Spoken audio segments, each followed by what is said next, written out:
Tonight we have Jeff Parker. He leads birding trips in North and South America. And tonight he's going to be discussing some birds of Colombia. Got a beautiful one right here.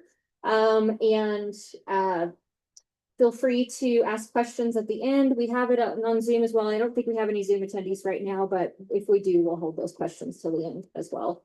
But I'll hand it over to Jeff. Thank you, Emily. So I'm more of a photographer than a birder. I always have to clarify that when I go to a new spot and get a new guide. So for birders, so what I always tell the guide is 100 species at 100 meters doesn't do me any good. I need 10 species at 10 meters. So I need them close, visible, and I want to spend some time with them. I don't want to just see them and move on. But anyway, I'm going to talk about Colombia and pet peeve of mine. It is Colombia with an O, not a U, not Columbia. That's a town in South Carolina or British Columbia in Canada. But anyway, so Colombia, why Colombia? Colombia has the largest number of bird species of any country in the world. About 10% of the world's bird species occur in Colombia. I should have got a map of the mountains because that really would demonstrate more why there's such diversity there. So when the Andes Mountains get to Colombia, they split into 3 ranges. So you've got the Western, Central, and Eastern Andes in Colombia. And so that lends itself to endemism. I think there's, what do I have up there? 80 plus, I think there's like 84 endemic species in Colombia. So the different mountain ranges, they get separated, and over time, they differentiate into different species. And then there's the valleys in between the ranges. And then in the north part, up on this peninsula, there's a mountain range called the Santa Marta Mountains, and it's the only tropical mountain range that goes all the way to the ocean. And there's 24 endemics just in that mountain range. So it's pretty cool.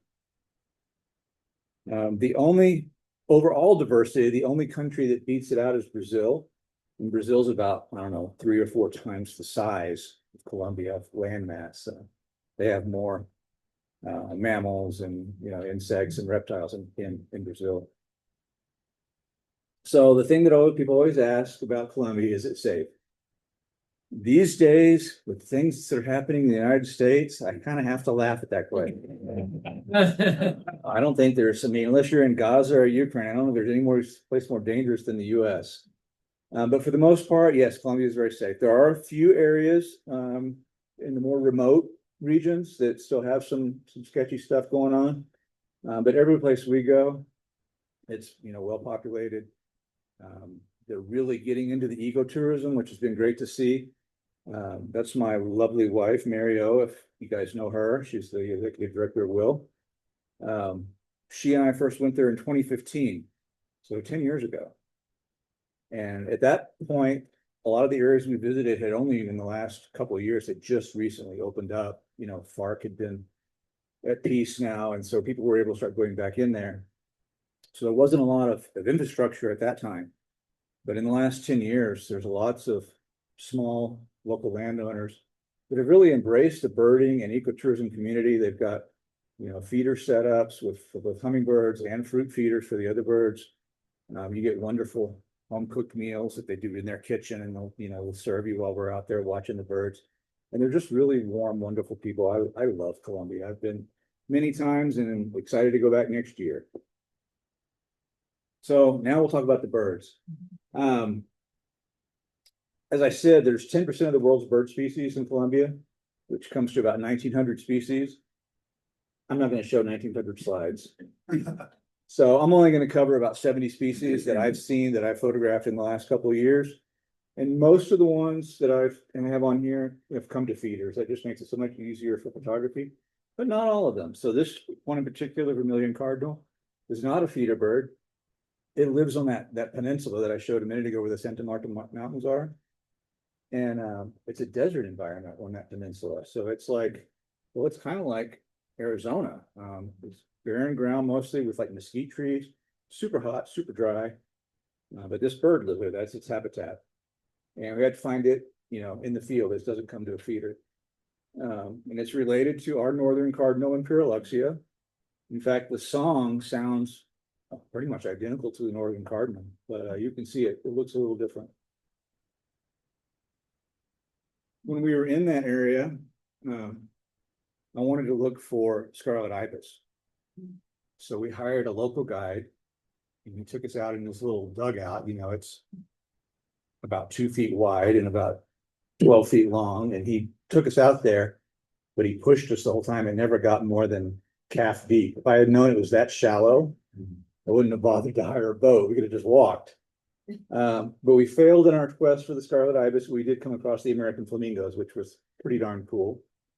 I did get a scarlet ibis later, and I realized on the drive-in tonight, I forgot to put that slide in. I don't have a scarlet ibis on here. If you've ever seen one, they're gorgeous, completely red, including the beak. Most of the places that I go for my tours are in the Andes, so it's a cloud forest environment. It's very damp, lots of exuberant vegetation, as you can see in this picture, and cool. We're not down in the hot lowlands for the most part. So trogons, hummingbirds, tanagers, and multiple other genera of birds. But this mass trogon framed up nicely for us. Another bird that is not a feeder bird, you have to find them in the field. So it's always a nice bonus when you get one in a really beautiful perch like that out in the open without branches obscuring it in front of it. Another not a feeder bird. We were sitting watching a feeder actually, and this woodpecker showed up off to the side in the forest. Beautiful, beautiful crimson-mantled woodpecker. First time I'd seen it, that was this year. I did 2 trips back to back, and I went to the same locations on both trips. I had, different people, but we saw quite a difference in the birds from the 2 trips, just 10 days apart. This was on one trip and did not show up on the other one. Another trogon, white-tailed trogon, showed up on a nice open perch for us there. The only Montmont species they have where I go is the Andean Montmont. There are, I think 4 species in Costa Rica, but in this area of Colombia, there's only 1 Montmont species, and it's the Andean. I think if you went down lower, there'd be more. So Montmonts are pretty cool. This area of their tail right there, it doesn't grow like that. It grows fully feathered, and they pick out those feathers in that one section to give it the rackets. And they all do that, all the Montmonts. And these birds nest in burrows. Is there a question? Yes. This was, I don't remember exactly, but I would guess it was probably around 8,000 feet. For most of the tour, so the highest we get is about 13 for some special hummingbirds that only live up there, which I'll have a photo later. Then we get down to about 5,000, about the lowest we go. The hummingbirds, big deal in the cloud forest. Of course, they have hummingbirds lower down where it's hotter, but the species diversity just explodes when you get up into the cloud forest with it's cool and wet. And a lot of people love the hummingbirds and go for the hummingbirds, and I love the hummingbirds too. I actually like the tanagers more. We'll get to them in a minute. The sparkling violet ear, it's a fairly common hummingbird. I've seen them in Costa Rica, also in Ecuador, any place where it's high and cool in that tropical America. And hummingbirds are only in the New World. We don't find these anywhere except for the Americas. Just another shot of the same species. So you can see that he's got his violet ear showing there, which is really just a feather. But they can flare it out when they're being aggressive with other hummingbirds. You'll see them flare that feather out and show their quote ears. Another species of violet ear, the green violet ear. And so these couple of shots are done with a multi-flash setup. I've gotten away from that in recent years. The cameras today are so good that really, for the most part, I don't have to do that. But I'm using a setup with like 4 flashes to freeze all the motion there, in an artificial background. This is an interesting hummingbird in that, hopefully I have it. Yeah, I do. Okay. In that, for the most part, with hummingbird, you're looking for the gorget, that color on the throat. On this one, the shining sunbeam, the color is on the back. So that's the money shot. Either you're trying to get that iridescence to show, on the back, and the light angle has to be just right for it to iridesce like that. Otherwise, it just looks dull. But it's a really cool high elevation cloud forest bird. Now those are around 8 to 9,000 feet where you find the shining sunbeam. I've seen them in Ecuador as well.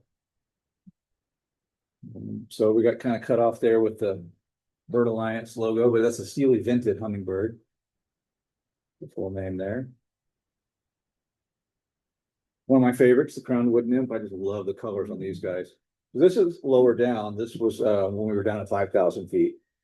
And I've seen these in Honduras and Costa Rica in lowland rainforest. So they're not necessarily a high elevation species. We were probably at the upper limit for this species where we were. Kind of like some towns kind of close. Some towns kind of close to where you were, like at 5,000 people. So this on this tour, I go between Cali and Medellin, Colombia. So this would have been near Cali for this particular hummingbird on the road that goes down to the Pacific coast. So it's a couple of thousand feet lower than the city of Cali. And Andean emerald, one of my personal favorites. I just love the coloration on these with that white throat and breast, and then the purple and turquoise on the head. This is back up higher again in the Cali area, back up around probably 6,500 feet. Rufous tail hummingbirds are super common. This is another generalist. It goes from sea level up to probably 7,000 feet. I've seen them in Costa Rica all the time, Ecuador, Colombia. Really common, but that doesn't mean they're not pretty. One of my personal favorites, the black-throated mango. I worked and worked and worked to get that shot. I spent probably 2 hours staking out that bush and trying to get a shot of this guy where you could see the throat. I just think it's a really pretty hummingbird. The black throat and the rufous tail. So now we're back up higher. This is near a town called Manizales, which is between Cali and Medellin. This is pretty high up. We're probably 8,500 feet, something like that, from Medellin Sun Angel. And again, trying to get that color on the throat versus the back like we saw in the shining sunbeam. A crowd favorite, sword-billed hummingbird. The only bird in the world, period, whose bill or beak, rather, is longer than its body. And they feed naturally on these angel trumpets, these really long, deep flowers. They can really get in there with that super long beak or bill. Now, this is kind of a specialty hummingbird, the white-bellied wood star. These guys look like bees when they fly. They're really small and they move just like a bee. They're really interesting. You can tell when they're coming up. They don't zip and dart like most hummingbirds. They just kind of float. And they're really tiny. Again, this is that location near Manizales at about 8,500 feet. Female buff-tailed cornet, another not quite as common as the rufous tail, but fairly common hummingbird, especially in these higher elevations. Another crowd favorite right up there with the sword-billed, the violet-tailed sylph. There's another one called the long-tailed sylph that's very, very similar. They both look almost identical, but lovely, lovely little birds. And this was not with a multi-flash. This is what the cameras today can do. If you've got a camera made in the last 4 or 5 years, you can really get a fast enough shutter speed and freeze the action without having to resort to flash. Hooded racket tail, another crowd favorite. Now these are really small. So the violet-tailed sylph, the body is about the size of the hummingbirds we have here, like a black-chinned or a broad-tailed. But the hooded racket tail is considerably smaller. I would say their body is probably smaller than a calliope. They're pretty little. Another lowland, really common species found from Mexico, down into South America. You see a lot of them in Costa Rica. This was near Cali at about 6,000 feet. So we're probably getting close to the upper elevation limit. This is more of a lowland species. So this is a very special bird, the buffy helmet crest. It's only found on one volcano in the world. I think they estimate the population at about 800 individuals. And when we were there was actually ash falling from the volcano. So if there was an eruption there, you know, it could wipe out the entire population. And this species does not come to feeders. It only feeds on these flowers. And look how short its bill is for a hummingbird. Very, very short. And this is at 13,000 feet. Pretty cold. Not a lot of oxygen. So these hummingbirds will spend a lot of time perching. You know, they'll fly to a flower and perch and feed rather than hover. I managed to catch it hovering here, but they feed a lot of times perching just to save energy because there's not a lot of oxygen up there, which affects us too. All right, that's it with hummingbirds for my presentation. Red-headed barbet. This is another lowland species. We were near Cali at that 5,000-foot location. Fairly common. These are again found throughout Central America down into northern South America. I think this is the Angry Birds model. And then, yes.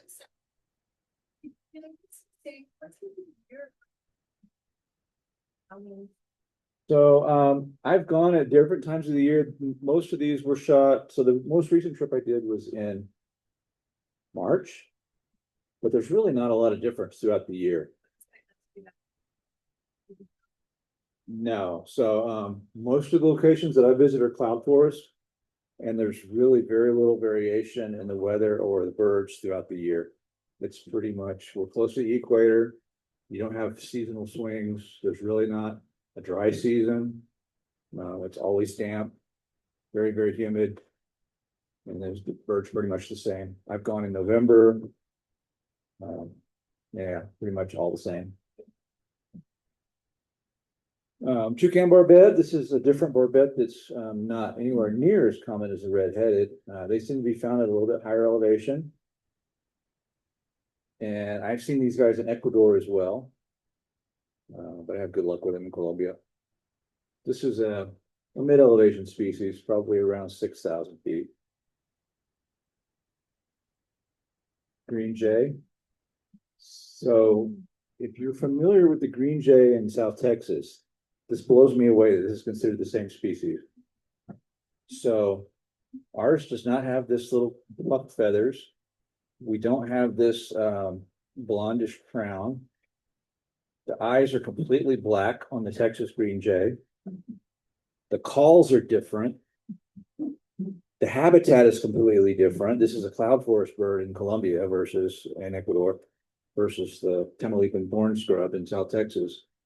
And there's a huge gap in their geographic range where they don't occur. So I'm not sure how they're considered the same species, but they are.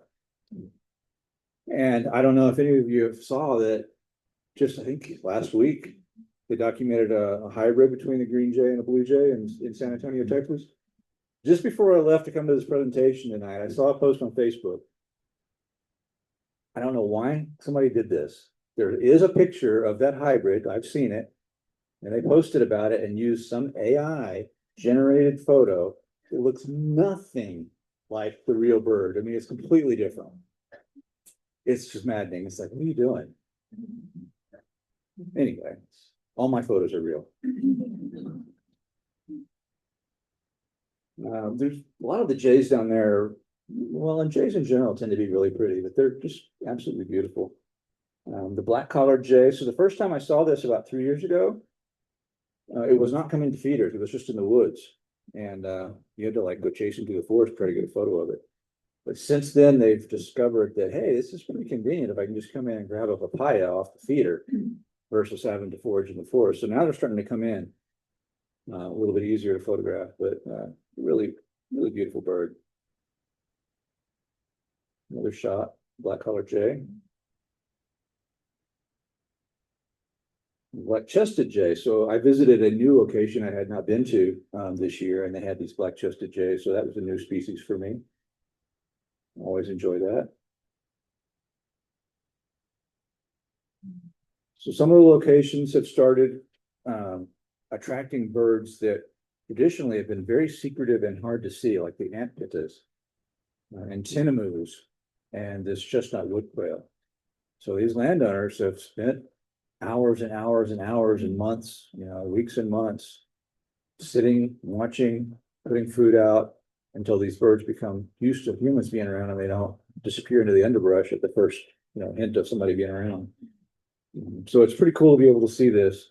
It doesn't have the bright flashy colors of some of the other birds, but still a cool bird.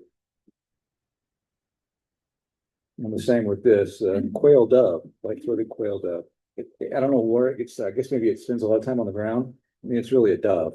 I don't know where they get the quail dove part, but really interesting the way it has. Looks like gills in this neck. It's the way the feathers are.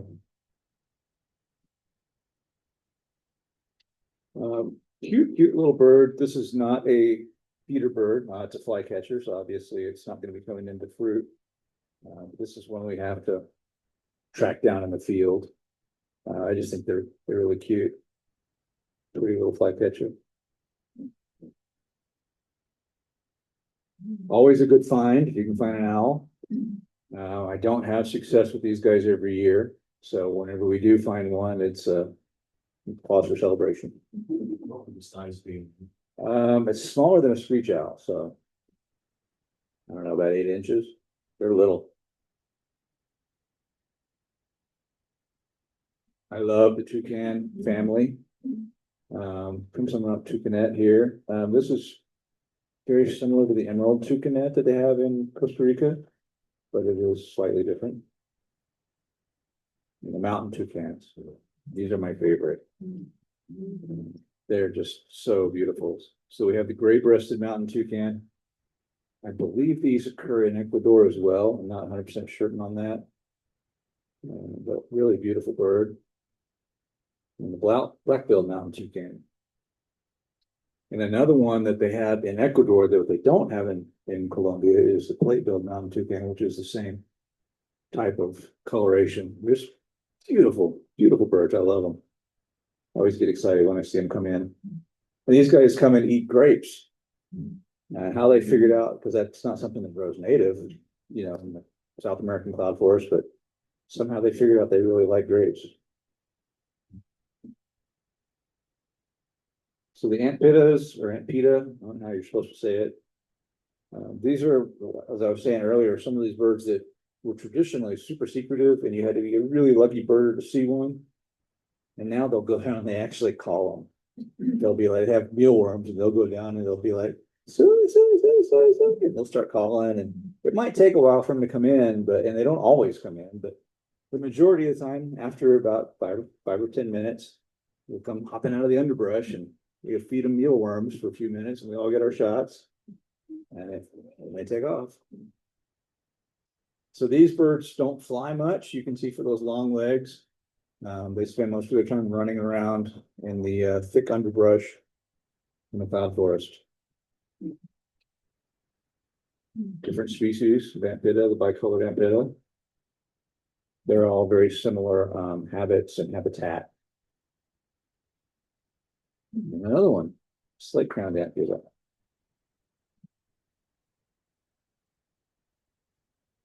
And this was just a lucky find. Again, not a feeder bird, just showed up. Always got to keep your eye out. Just because we're watching a feeder doesn't mean you can be looking around at the other trees or bushes nearby.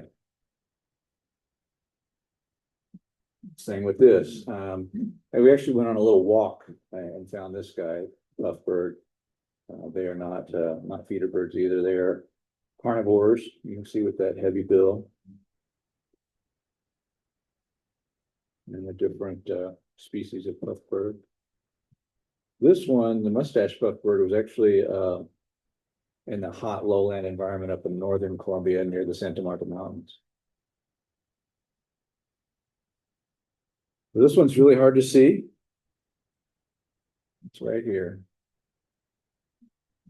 And their tail, oh my God, so the bird itself is maybe, I don't know, 10 inches. The tail is 3 feet. So you can't, I cut it off in this, you couldn't see it anyway, because it's in the brush, but it would be like, going way over here. Really crazy. I'd love to see one in flight, but being a nightjar, they're only gonna be out after dark. But our guides are super good to be able to spot these guys roosting. Of course, they roost in the same general spot, so they know about where to look. It helps, but still to spot that, man, they're so camouflaged. And another non-feeder bird from our walk. This walk was at a fairly low elevation. I would say probably 5,200 or so. So right on the edge of the hot lowland, starting to get barely into the cloud forest. Euphonias are related to the tanagers, very similar coloration. As are the honey creepers. Honey creepers, the green honey creepers found from Mexico all the way down into South America. All right, now we're into the tanagers. This is my favorite. The colors on these birds just blows me away. I just every time I see them, I'm like, wow. And the cloud forest has a lot of them. And this is only, the photos I'm going to show are only a small representation. There's actually a lot more species than this. One of my favorite shots. The golden tanager is one of the more common. You see a lot of golden tanagers, but I just love the way it perched on this tree fern. It really made a nice photo. And those tree ferns, they're huge. They could be up to like 20 feet high. Really gorgeous bird, mountain tanager. So all of these are at a pretty high elevation. I would say around 8,000 feet. That's what we opened the presentation with, the saffron crown tanager. Golden nape is very similar, but doesn't have the extensive yellow. It just has that one little spot on the back of the head there.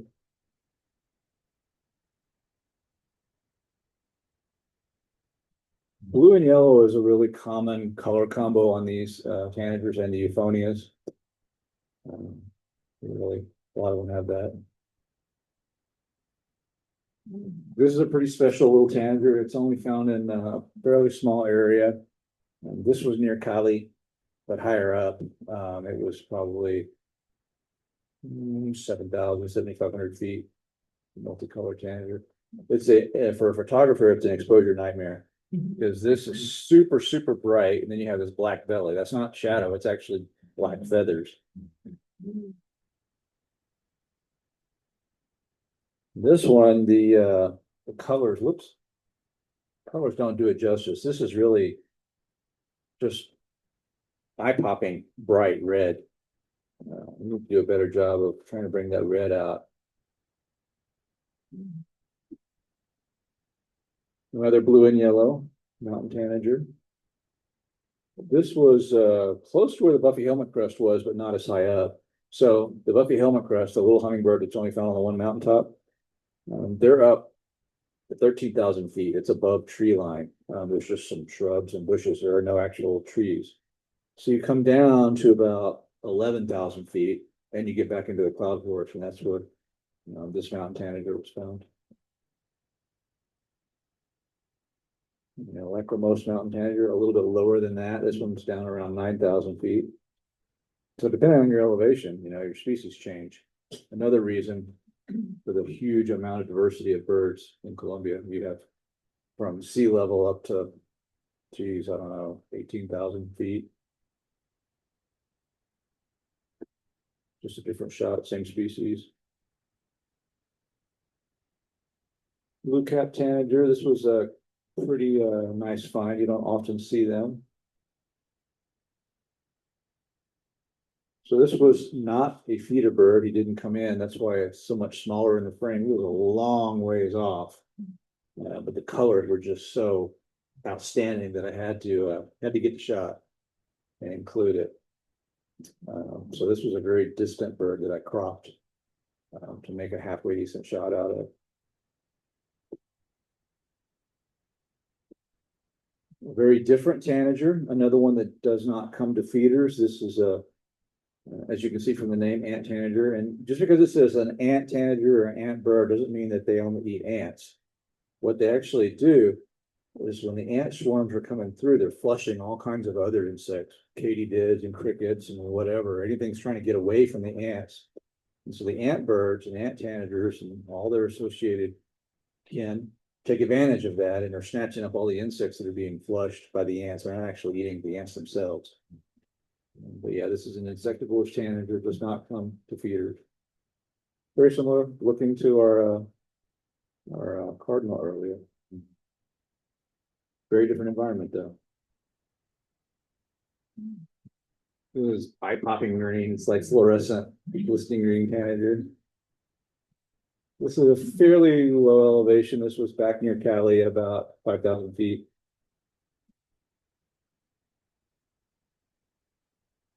Yellow-eared parrot. This is one of those, if I remember correctly, they thought it was extinct.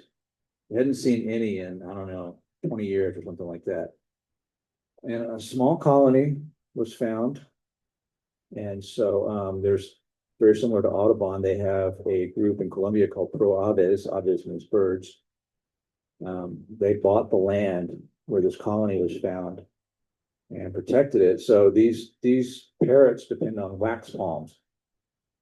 And there's been extensive clearing of the wax palms for cattle pasture. So they cut all the habitat down, then the parrots are gone. There was some captured for the pet trade as well, so that was also part of it, but mainly it was loss of habitat.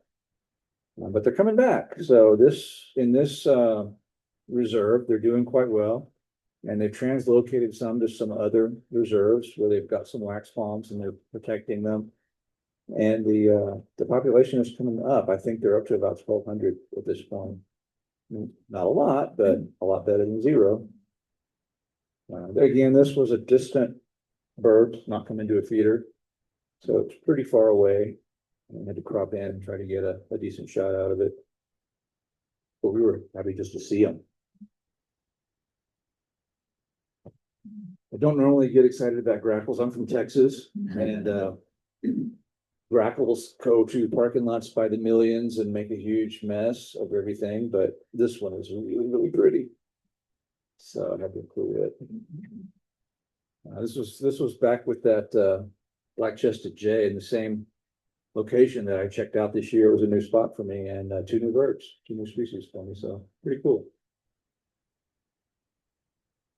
There's a variety of brush finches. This family is found throughout tropical America. Black-colored brush finch. Very dapper little bird here, this lady brush finch. And the gray-browed brush finch. I think this is probably the most common. We see these in several different locations. They tend to be like sparrows here hopping around on the ground. So I've seen Andean cock of the rock in Ecuador, but they were really tough. It was a lot of vegetation in the way. They were pretty far away. There was only like, 3 or 4 individuals. This lek in Colombia, oh my gosh. There are like 20 males in an area the size of like maybe 3 times this classroom.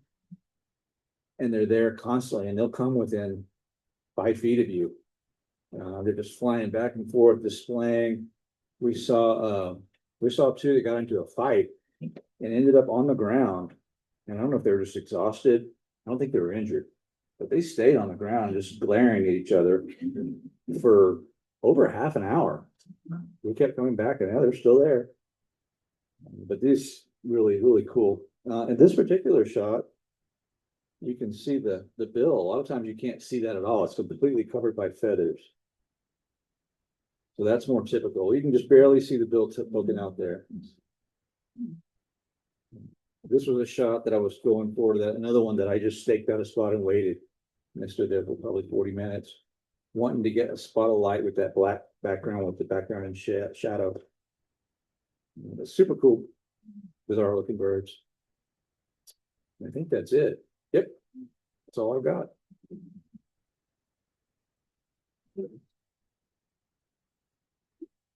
So any questions from the audience? Anything you guys want to talk about? Yes. What's the status of condors, Indian condors in Colombia? So I've seen a lot of condors in Chile. We do have them in Colombia. I don't know what their status is. I would assume they're okay, but I don't know that for sure. We did see a couple when we went up to where the Buffy Helmet Crest is at 13,000 feet. We were actually looking down and we saw one go by. But I see quite a lot of them in Chile and Patagonia. Yeah. Yes, sir. What's the habitat stability in these areas that we're looking in terms of are they being degraded or maintaining breeding? So the areas where I'm doing the photos, you know, their livelihood depends on the birds. So they're protecting the forest. You know, in general, you know, there is a lot of clearing. It's kind of a patchwork. You know, you'll see areas that have been cleared, areas that have forest. But there's more and more awareness. So like I said, when I first went down there 10 years ago, this whole ecotourism thing was, you know, new. Nobody had thought of it. One of the locations with the 2 mountain toucans that I visit is actually a dairy farm. And so the son, who is, I think he's probably in his early 30s now. He told his dad, you know, I want to do this ecotourism thing. He had gone to school in the US and I don't know where he latched onto the idea, but he's like, you know, I want to try this ecotourism. So he built some cabins, very, very nice. The only problem is they're not heated and it's really cold. It's about 10,000 feet. Beautiful little restaurant. And his dad was like, yeah, whatever. You run a dairy farm. I'm not spending any money on that. So he had to come up with his own funding. And now his dad's kind of like, looks like this is working out pretty well. Mario and I visited there. Trying to remember the year. I think it was 2018. So that was 7 years ago. He had just opened. I mean, we were like one of the first people that had ever been there. He hadn't gotten to the mountain toucans or the ant pittas or any of that yet. But the farm had some areas that had not been cleared, still had virgin forest. So now that the ecotourism is taking hold and they're getting money and things are cranking along, they're planting trees. They're adding connectivity between the patches of forest that already existed. So now there's trees planted in the cow pasture. You know, originally it was the whole mountainside was just forest when they cut the trees down and the cow pasture. Now they're putting trees back. So, I mean, ecotourism works. If the local people don't have a monetary incentive, they got to make a living somehow. So, but the more people that I can show that, you know, being a bird guide pays well, you know, if you own a small property, if you can bring people in and charge them a fee to come in and look at these birds, you know, and in some cases, they don't have to do a whole lot, you know, all you have to do is protect the land and collect the money if people come in. A lot easier than tending the cows. Any other questions? Yes, sir. Camera view are you using in lens? So I'm shooting a Canon R5, if you're familiar with that. Oh, yeah. And most of the photos that you saw were taken with the 100 to 500 lens. That's my most used lens by far. I did have a few of them that I took with the 600 f4, which is a big giant monster. But I don't use that as much anymore because it is so big and heavy. I tend to stick with the 100 to 500. Yes, ma'am. I think the background so nice. Like the birds perfectly in focus in the back in the space. So that's a function of 2 things. It's the aperture on your lens and how far away the background is. So a lot of the photos that I showed, the majority of them, probably 80% of the photos that I showed are at feeder setups. So we can control how far away the background is. And the further away it is, the more it's going to blur to that real smooth wash of color.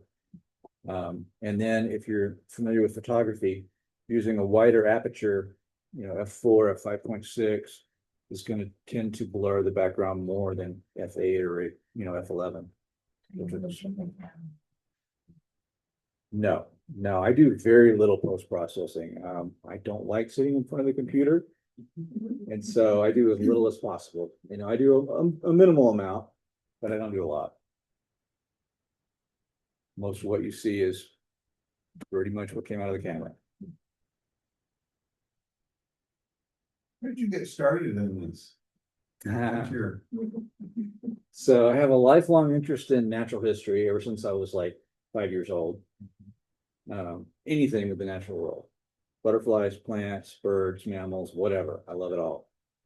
And I had somewhat of an interest in photography, but I couldn't afford it. In fact, I really looked into it in the 90s, but between buying the equipment and then getting film and then getting processing, I was just financially unattainable. And then my lovely wife, Mary O, we got married in 2006, and she'd always wanted to be a journalist. So I'm like, well, why don't we do this? At that time, digital had just surpassed film in the mid to early 2000s. So I bought a digital camera, and we started pitching magazine articles. And we were pretty successful right off the bat. I think my first image was published about 6 months after I bought my camera. So we did a lot. We had a lot of stuff in Texas Parks and Wildlife magazine. I moved here about 3.5 years ago from Central Texas, so most of my background is in Texas. So anyway, we did a lot of magazine articles, and I was a freelance photographer I was a stringer for some magazines. That's pretty much how we got started. And then I was involved in a couple of photo contests in Texas, and one of them had an idea of, they called it a pro-am. So they took a pro, and he would have a team of amateurs, and we'd have a little mini contest every day. We would submit our best photos, our team would submit the best photos of the day, and it would be judged that night. And so I was one of the pros, and I had a team, and I was like, I can do this. This is, not bad.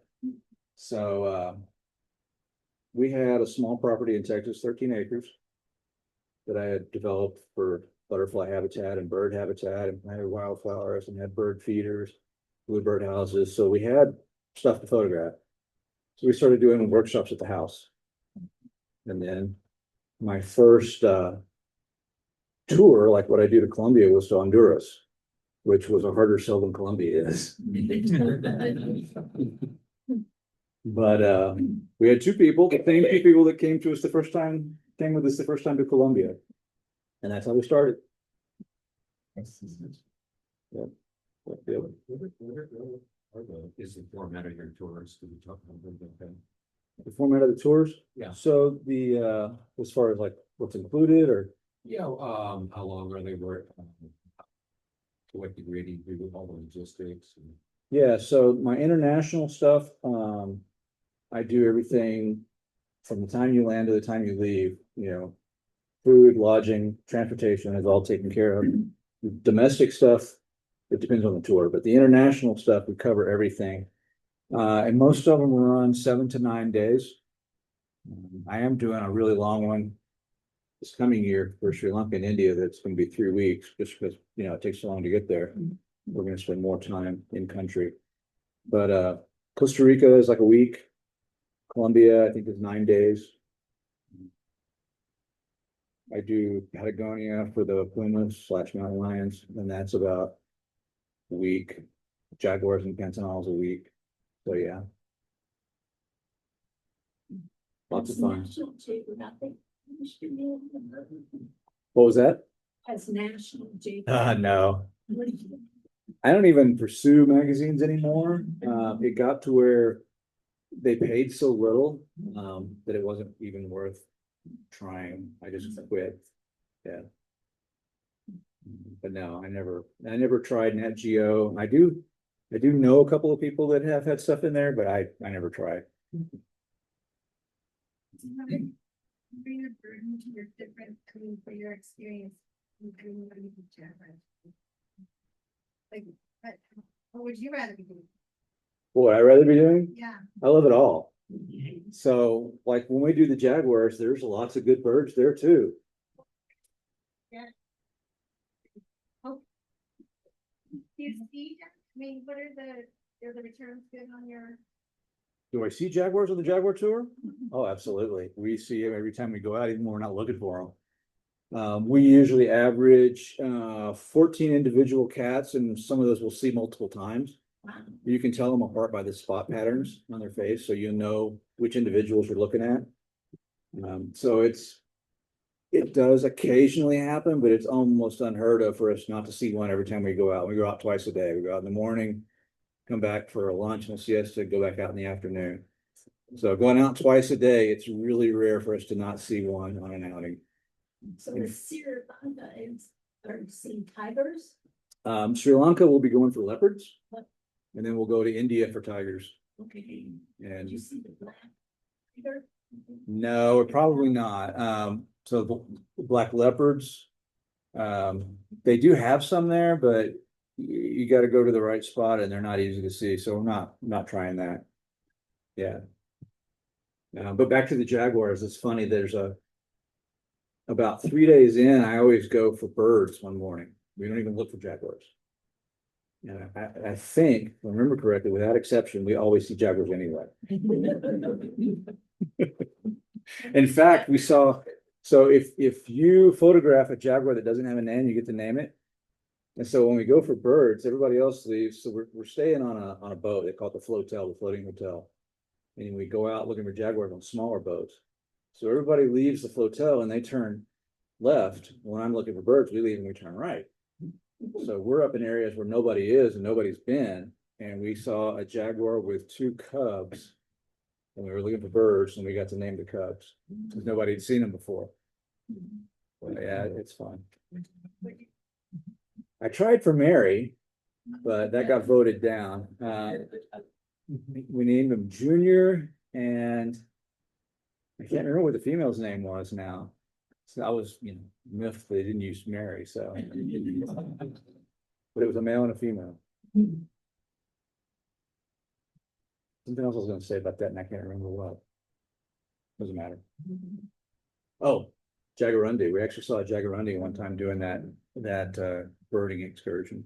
So on that, we're looking for, our main target is hyacinth macaws, which is a globally endangered species, but in the Pantanal, where we're looking for jaguars, they're doing pretty well. The world's largest parrot. That wasn't the Pantanal place for our season, it's a dry season. Yes. Wet season. Yes.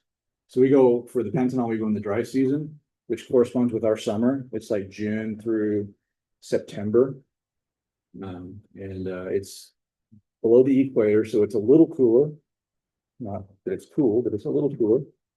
And it's dry. Like it's very rare to see any rain at all. No mosquitoes, low humidity. And in the wet season, of course, everything's flooded and there's mosquitoes, and you don't want to be there then. But the dry season, all the water recedes down to the rivers, and the jaguars, their main prey in that area are the capybara, which is a rodent, and the caiman. So the capybaras and the caiman are in the rivers. The jaguars are patrolling the riverbanks, and we're in boats on the river, and that's how we're able to see them. When the floods come, they're more dispersed and they're not concentrated along the river. She's a rich jaguar way. The jaguars in the Pantanal are the largest. So a male down there is going to run about 350 pounds. They're a lot bigger than the ones that occasionally come across into Arizona and southern New Mexico. That's their prime habitat in the Pantanal. They're bruisers. They look like wrestlers.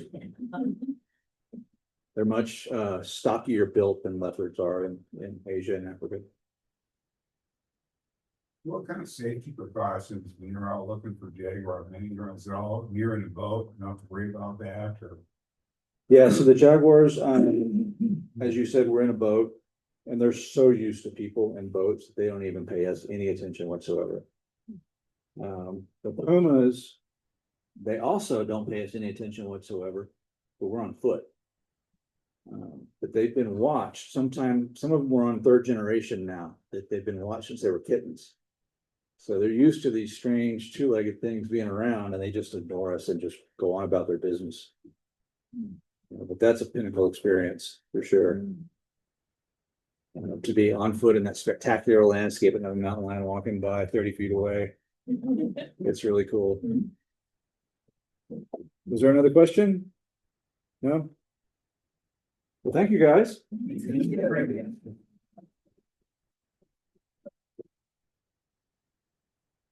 Okay, thank you so much, Steph.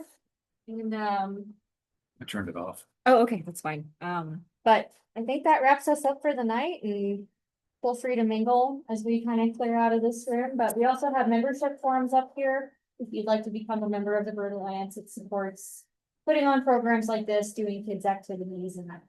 So, So are you guys an Audubon chapter? we are, yeah. Yep. All right, thanks, everybody. Aaron, can I just pull my thumb right up? Yeah, let me object to that. Great presentation. Amazing.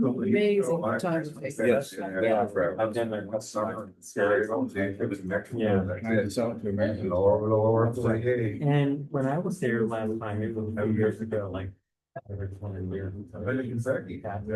And then they were talking about selling the live. So lots of It's still open, but they're not really, they're trying to bill it as, I was just talking to,